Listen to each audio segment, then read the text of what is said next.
Le voyage en Norvège. Le peintre s'était mis en route de bon matin. Ce jour-là, la neige était tombée en abondance. C'était beau, tout ce blanc, mais un peu vide. Une page blanche, en somme. Au détour d'un talus, le peintre, découvrant une pie perchée sur une vieille barrière de bois, se dit que c'était là qu'il poserait son chevalet. Cette pie, c'était la vie qu'il manquait à ce grand paysage d'hiver. Celle-ci, nullement effarouchée par sa présence, se retourna d'un coup et entama la conversation, à la grande surprise du peintre. « Bonjour, monsieur, dit la pie, bienvenue à Étretat. »« Bonjour, mademoiselle, voudriez-vous poser pour moi ?» demanda le peintre. « Votre magnifique plumage ferait un si beau contraste au milieu de cette étendue de neige. »« Magnifique plumage !» s'exclama la pie. « Cela me rappelle une fable bien connue. Mais bon, après tout, allez-y. Les admirateurs ne sont pas si nombreux dans le coin à cette saison. » Quelques hivers plus tard, le peintre reprit le chemin de la Normandie, et c'est au Havre, une ville qu'il connaissait bien, qu'il alla poser ses valises, à l'hôtel de l'Amirauté, avec le projet d'y réaliser un nouveau tableau. Une pie apparut au balcon et s'empara d'un des tubes de couleur qui scintillaient à la lueur du soleil levant. « Non, bel oiseau !» s'écria le peintre, « rends-moi mon tube de bleu !» La pie lui répondit, « Monsieur le peintre, vous souvenez-vous que nous nous sommes déjà rencontrés quelque part dans la campagne, aux environs d'Étretat, il y a de ça quelques mois? Vous m'aviez portraituré ce jour-là, et moi qui vous prenais pour un gentleman. À peine votre toile achevée, vous tourniez les talons sans même me dire au revoir. »« Pardon, cher pie, s'excusa le peintre. Mais comment pourrais-je me faire pardonner cette indélicatesse ? Eh bien, emmenez-moi partout où vous irez peindre. J'empêcherai ainsi les méchantes pies de venir vous voler vos jolis tubes de couleur. » Le peintre oublia vite cette promesse faite à la pie. Il rencontrait tellement d'animaux lors de ses promenades en plein air. Un jour, alors qu'il plantait des fleurs dans son tout nouveau jardin, il sentit quelque chose remuer dans la poche de son gilet. Quelle ne fut pas sa surprise de trouver la pie occupée à le délester de sa montre à gousset. « Ça alors !» s'étonna le peintre. « Mais comment as-tu fait pour me retrouver ?»« Oh, vous savez, Étretat n'est qu'à 150 km de Giverny à vol d'oiseau !» rétorqua la pie. « Si tu aimes tant voyager, lui répond-il, accompagne-moi en Norvège. Je dois m'y rendre après Noël.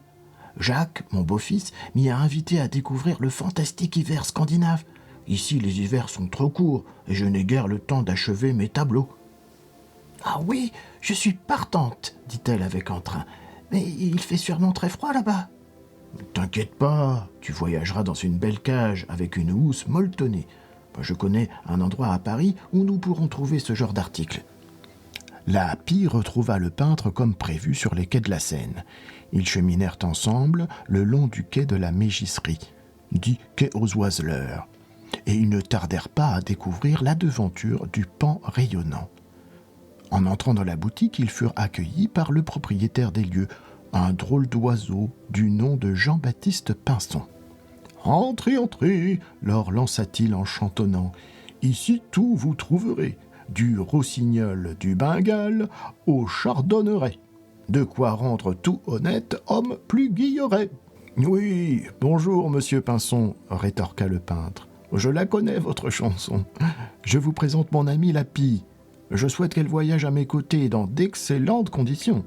Auriez-vous en magasin une jolie cage assez spacieuse avec une housse molletonnée, afin qu'elle n'attrape pas froid ?» Monsieur Pinson toisa la pie d'un air méprisant. « Une si belle cage pour un simple passereau de nos campagnes, pensa-t-il. Il tenta d'attraper la pie afin de l'emprisonner dans l'une de ses cages, mais celle-ci, effarouchée, lui échappa et s'envola par la porte restée ouverte. « Oh bah bravo, monsieur Pinson !» s'écria le peintre. « Vous lui avez fait peur. Je vous prends tout de même votre cage et sa housse. Et j'espère remettre la main sur mon modèle. » Le peintre déambulait dans les rues de Paris, sa cage vide à la main. Il entra dans un restaurant et crut un instant avoir retrouvé l'oiseau fugueur. Mais hélas, ce n'était qu'une aigrette noire et blanche posée sur le chapeau d'une dame qui déjeunait là. Tout à coup, l'effroi le saisit à la vue du maître d'hôtel soulevant une cloche d'argent. Et si c'était elle, là, couchée sur un lit de pommes de terre, aux yeux des clients affamés? Non, sa faim l'égarait. Sur la cheminée trônait un oiseau à l'œil brillant. Mais oui, c'était elle. En un tour de main, il fourra la pie dans la cage et la posa sur la table face à lui. « Ma chère pie, je vous ai sauvé d'une mort certaine, » lui dit le peintre. « Vous ignorez tout des dangers de la ville. »« Monsieur le peintre, » supplia-t-elle, « laissez-moi libre encore un moment. Je vous promets de vous rejoindre à la gare du Nord, si vous laissez votre vitre de compartiment baisser. » Qu'on était bien dans ce luxueux wagon tapissé de velours. Le peintre avait mis son plus beau manteau pour voyager. Ses bagages remplissaient à eux seuls tout le wagon. Seule ombre au tableau, d'après Lapie, cette horrible cage crochée aux porte-bagages. Mais qu'importe pour le moment, libre et heureuse, elle goûtait à ses premiers moments de liberté vers des latitudes inconnues. Tournant pour le peintre chacune des pages du bel album qui lui commentait une à une, elle l'écoutait attentivement. « Tu vois ces fleurs comme elles sont belles ? Eh bien, ces photos vont m'aider à peindre des fleurs plus belles encore. » Le voyage en train terminé, nos deux amis embarquèrent à bord d'un paquebot afin de rejoindre les côtes de Norvège. Avant de débarquer, le peintre annonça à Lapie que c'était le moment de rejoindre la cage. Celle-ci s'exécuta sans enthousiasme. Jacques les attendait sur le quai dans un magnifique traîneau afin de les emmener jusqu'à la maison où toute la famille les attendait. Le départ fut immortalisé par une photographie qui irait rejoindre l'album souvenir du voyage en Norvège. Chez Jacques, tout le monde était excité par l'arrivée des invités. Les enfants étaient partis attendre l'arrivée du traîneau. Transis de froid, ils se réfugièrent dans la cabane du jardinier qui leur offrit des marrons chauds afin de les réconforter. L'arrivée à la maison fut joyeuse et désordonnée. Les chiens de traîneau, heureux de se retrouver au sec, jappaient. Margaret, la cuisinière, s'employait à défaire le peintre de son manteau. Il lui remit la cage et l'oiseau avec toutes sortes de recommandations. Pendant ce temps, Hans, le fils de Margaret, montait les bagages du peintre à l'étage des chambres. Jacques, son épouse et les enfants s'embrassaient, tout heureux d'accueillir un artiste dans leur demeure. Chez Jacques, tout le monde attendait l'arrivée du peintre et de son oiseau. Hector, le cacatoès, et Lutz, le lièvre des neiges, attendaient la pie. On leur avait dit qu'elle serait hébergée dans le jardin d'hiver de la maison qui leur était habituellement réservé. « C'est quoi une pie ?» s'interrogeait le lièvre. « Bof, un oiseau noir et blanc, » répondit le cacatoès. « Regarde, j'ai trouvé ça dans la bibliothèque, un guide des passereaux d'Europe. On dit qu'elles sont voleuses. Attention à la montre dans la poche de ton gilet. »« Oui, et très bavarde, » renchérit le lièvre. « C'est écrit, là. Je pense que toi aussi, tu vas devoir cesser tes monologues. Je suis sûr qu'elle va te poser plein de questions sur notre pays de neige. » Réunis dans la salle à manger, la famille prenait le thé autour d'un délicieux kranz cake préparé par Margaret. Celle-ci s'affairait à démonter le sapin, quelque peu embarrassée par Gilles et Ernestine. Le cadet et la benjamine de la famille, qui, sous prétexte de l'aider, s'amusaient à lui faire mille et une farces. Les deux aînés, quant à eux, faisaient la démonstration des merveilleux jouets qu'ils avaient reçus pour Noël. Marc mit en marche son train à vapeur et Catherine faisait marcher sa nouvelle poupée pour montrer qu'elle était aussi élégante que les demoiselles à Paris. Concentré, Jacques vérifiait l'état du matériel photographique qu'il emporterait pour son excursion au mont Colzas avec le peintre. Ce dernier, qui admirait le Japon, trouvait que ce mont norvégien avait une certaine ressemblance avec le mont Fuji. Cela l'inspirait pour peindre un nouveau tableau. Le lendemain, Jacques et le peintre reprirent le traîneau pour atteindre le mont Colzas en fin de journée.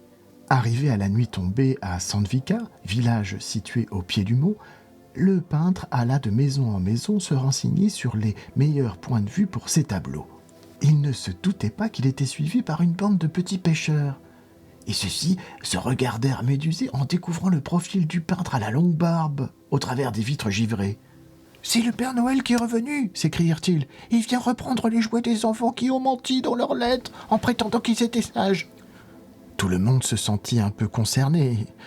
Ainsi naquit la confusion et le village fut sans dessus-dessous. Chacun cherchait à cacher les cadeaux qu'ils avaient reçus. Les enfants ne dormaient plus et les parents guère plus. Le peintre fut hébergé dans une ferme.